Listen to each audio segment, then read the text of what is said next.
Silêncio, Bruno!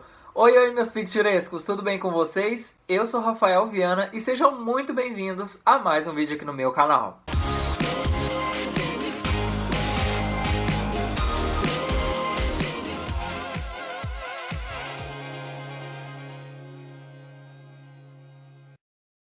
E no vídeo de hoje a gente finalmente vai comentar sobre a estreia do filme Luca, aí da Pixar, que foi lançado dia 18 de junho, nessa sexta-feira, lá no Disney Plus, sem o Premier Access dessa vez. De novo, né? Porque todos os filmes da Pixar não tiveram Premier Access desde que essa palhaçada começou a acontecer lá no Disney Plus. A Disney teve Mulan no Premier Access, teve Raya no Premier Access e também teve Cruella no Premier Access. Só que a Pixar trazendo duas animações originais aí pro Disney Plus, porque a ideia original era para esses filmes terem sido lançados no cinema. Só que por conta da pandemia, eles foram forçados a lançar os filmes deles no Disney Plus e acabou que foi sem taxa extra, que eu achei um pouco de sacanagem, porque a Disney teve Premier Access com tudo e a Pixar não teve com nada com suas animações originais. Mas é isso, a gente tenta relevar um pouquinho. E eu tenho muita coisa para falar sobre Luca. Eu gostei muito do filme, já adianto pra vocês que eu gostei demais dessa animação. Não tem um defeito sequer, o único defeito dela é que acaba. E eu vou inclusive emendar essa minha review aqui com spoilers, com a minha participação lá no podcast Papo no Castelo da Lori Cortes e do André, lá do Mundo Camundongo.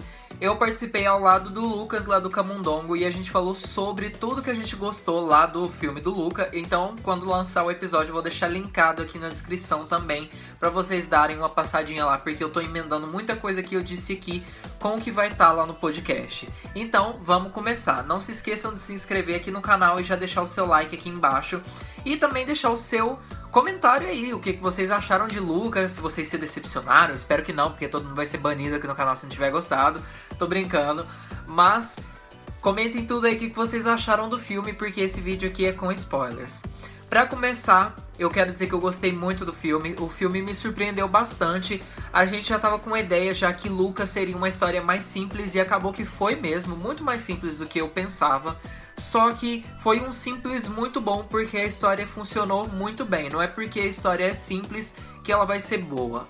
A história de Luca foi muito completa, foi muito fechadinha lá no mundo dela. Não precisou de muito pra poder atingir ao público, sabe? Eu gostei muito. No final eu chorei pra caramba também, não tanto quanto lá em Soul, mas eu chorei muito com o Luca. Eu não pensava que eu iria chorar com esse filme, porque todos os personagens são muito bem desenvolvidos, eles têm carisma. As músicas são ótimas, eles se saíram muito bem aí na trilha sonora do filme. Eu posso ter a certeza de confirmar isso pra vocês. E vocês também devem ter gostado muito da trilha. A animação tá impecável, gente. Nossa, tem tanta coisa pra eu falar aqui desse filme. E eu tô gravando sem roteiro, porque a ansiedade bateu muito. Primeiro aí a gente tem o Luca, né, que finalmente foi revelado aí pra gente. Lá nos trailers, né, a gente pensava que, seria o que? No primeiro trailer que saiu, que eles seriam humanos que se tornavam monstros. Mas não, eles eram monstros desde o início, eles já viviam aí no mar. Até que eles chegam aí na Terra. O Luca, na verdade, né, porque ele não tinha conhecimento do que acontecia aí de fora e o Alberto foi ensinando ele. E, gente, não tem amizade mais bonita do que essa do Luca e do Alberto, que a Pixar já entregou pra gente e a Disney no geral, né? A amizade dos dois é linda. Desde o início ao final lá do filme, a gente vê que eles têm uma conexão muito forte, até porque o Alberto, eu falo isso mais lá no podcast também, ele acabou que ele ficou muito dependente do Luca, né? Até porque ele tinha sido abandonado lá pelo pai dele. Ele conta aí quase lá no final do filme, já no terceiro ato. E eles dão muito bem, porque o Luca, ele é ingênuo, entre muitas aspas, ele é inocente, gente, ele não tem consciência do que tá acontecendo, ele quer descobrir o mundo, ele quer entender o que tá acontecendo, ele é um parente distante da Ariel, eu inclusive acho que eles se dariam muito bem. E o Alberto, ele é o total oposto do Luca, porque inclusive ele já vivia lá na Terra, então ele entende muito bem o que acontece com todo mundo que é um monstro marinho e tá lá de fora, como que as pessoas reagem com esses povos. E ele foi abandonado pelo pai dele, né? Então ele teve que aprender a se virar sozinho. A gente vê lá quanto tempo ele ficou sozinho, lá com aquelas marcas que ele fez na parede.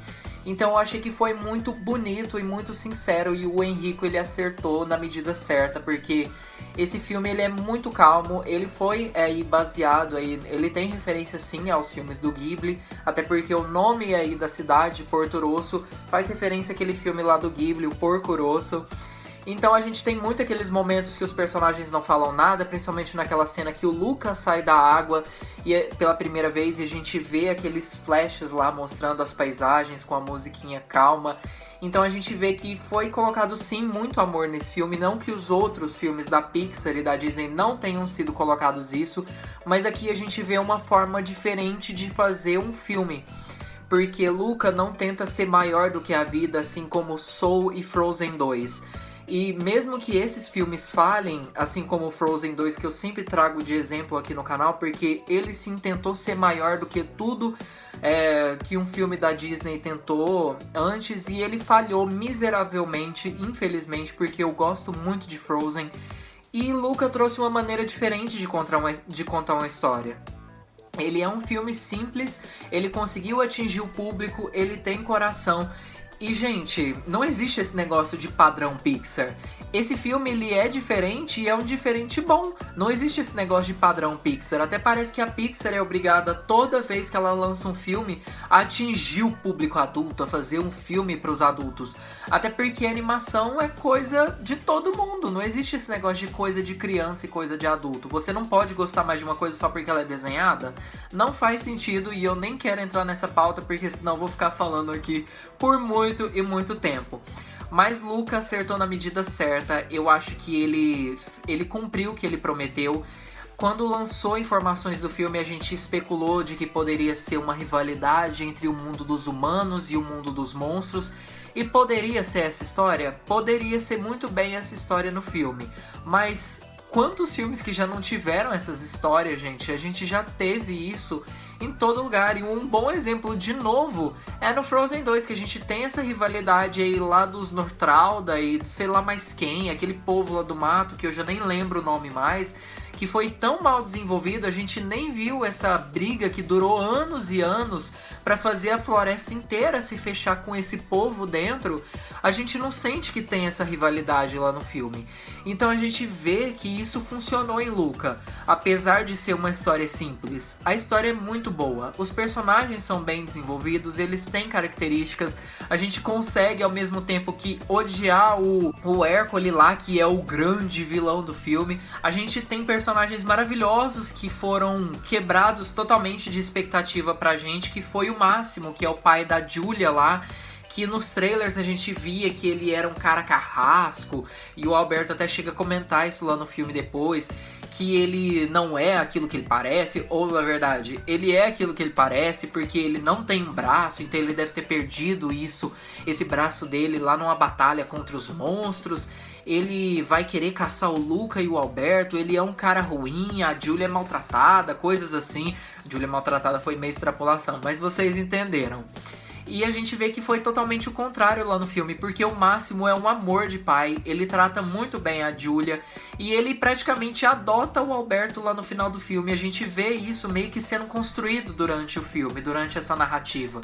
Porque naquela cena que o Alberto revela a verdadeira identidade dele pra Julia e tenta forçar o Luca a revelar ele também, que inclusive essa cena foi incrível e eu gritei muito que o Luca era um falso junto com a Nicole, a minha prima, que vocês já viram aí nos vídeos. Mas a gente vê que quando eles voltam pra casa, o Luca e a Julia, o Máximo pergunta pelo Alberto e o Luca vira pra ele e diz que o Alberto quer ficar sozinho, que ele não quer que ninguém vá atrás dele. E é isso que o Máximo faz, ele vai atrás do Alberto mesmo que ele não queira, porque ele se importa muito com o Luca e o Alberto. E lá no finalzinho a gente ainda tem aquela cena depois que eles vencem aí a corrida lá das bicicletas aí, de tudo lá em Porto Rosso. A gente vê que o Máximo pega o braço do Alberto e levanta ele para mostrar que eles foram os vencedores. Então a gente vê que o Máximo se afeiçoou muito ao Luca e o Alberto e que ele gosta muito deles. E a gente ainda tem aquelas ilustrações maravilhosas lá no finalzinho do filme que mostra o que acontece depois que o filme acaba, né? Depois que o Luca aí vai pra escola junto com a Julia e o Alberto fica aí pra trás em Porto Rosso com a família do Luca e fica aí com a família da Julia também. E esse filme é um quentinho no coração de verdade. Eu gostei muito de falar sobre ele. Eu quis logo fazer uma review aqui com spoilers, porque esse filme, ele foi muito bem pensado e eu espero que Turning Red seja da mesma forma. Assim eu espero, porque o Balk é simplesmente o melhor curta da Pixar pra mim. Eu espero que a Domee entregue um filme tão bom quanto o curta dela. E eu espero que, mesmo que a história não seja simples ou que ela seja simples, que ela seja verdadeiramente boa e feita com coração. Assim como o Luca e vários outros filmes aí que a gente viu, aconteceu isso. Então é isso, gente. Eu espero que vocês tenham gostado. Eu comentei muito por cima, mas é porque a gente se aprofundou muito lá no podcast. Então já tô fazendo aqui um merchan para vocês saírem desse vídeo aqui e acompanhar a nossa review lá de Luca, com spoilers, claro, lá no podcast Papo no Castelo, da Lori Cortes e o André, lá do Mundo Camundongo. O link vai estar aqui embaixo, então não se esqueçam de ir lá conferir. Comentem o que vocês acharam aí do filme do Luca e o que vocês gostaram muito no filme, até porque tem muita coisa boa aí, principalmente o visual do filme, que foi uma coisa que me pegou muito e que eu comentei muito sobre lá no podcast. Então vão lá assistir, vão lá escutar esse podcast, porque ele tá imperdível. Eu espero que vocês tenham gostado desse filme. Comentem aí embaixo o que vocês acharam do filme. Não se esqueçam de compartilhar esse vídeo aí com os seus amigos e deixar o seu gostei aqui embaixo para me apoiar a trazer novos vídeos aqui para vocês todas as terças-feiras ao meio-dia. Não se esqueçam de me acompanhar lá no meu Instagram e no meu Twitter. Todos os links vão estar aqui embaixo na descrição também. Não se esqueçam de ir lá dar uma passadinha e me acompanhar por lá. Um beijo para todos vocês e até o próximo vídeo. Beijos e fui!